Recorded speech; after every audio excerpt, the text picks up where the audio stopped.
Boyapati Balayya combination అంటే పూనకాలి. మరి ఈసారి ఆ పూనకాలు ఏ రేంజ్ లో ఉంది? అసలు ఇది సినిమానా లేక శివరాత్రి జాతర? అఖండ 2 థియేటర్స్ లో జరిగింది. మరి సౌండ్ బాక్సులు పగిలాయా లేక మన చెవులు పగిలాయా? Let's drive into the raw review.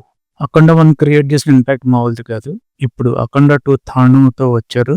కథ సింపుల్. ధర్మం దైవం పిల్లలు వీడి జోలికి వస్తే అఘోర ఏం చేస్తాడు? కానీ ఇక్కడ కథ కంటే ఆ హై ఉందా లేదా అన్నదే ముఖ్యం.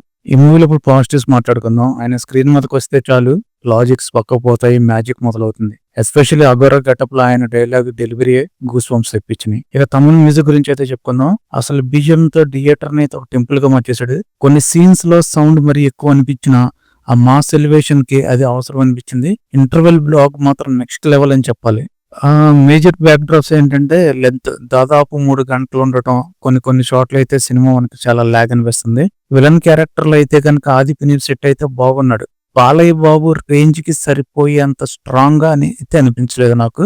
మరి బోయపాటి మార్క్ వైలెన్స్, ఆ సౌండ్నెస్ ఫ్యామిలీ ఆడియన్స్ కి లేదా క్లాస్ మూవీ లవర్స్ కి కొంచెం ఇబ్బందికరంగా అయితే అనిపిస్తుంది. ఫైనల్ గా చెప్పాలంటే కనుక మీరు బాలయ్య ఫ్యాన్స్ అయితే ఈ మూవీ మీకోసమే. కానీ కథలో కొత్తదనం, సైలెన్స్ కోరుకునే వారికైతే ఇది మీకోసం కాదు.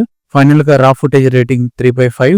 మీరు ఈ సినిమా కనుక చూసుంటే కనుక మీకు ఎలా అనిపించిందో కింద కామెంట్స్ లో కామెంట్ చేయండి. ఈ రివ్యూ కనుక మీకు నచ్చుంటే కనుక ఒక లైక్ కొట్టండి, షేర్ చేయండి. ఇప్పటిదాకా మన ఛానల్ కి ఎవరైతే సబ్స్క్రైబ్ చేసుకోలేదో కొంచెం సబ్స్క్రైబ్ చేసుకోండి.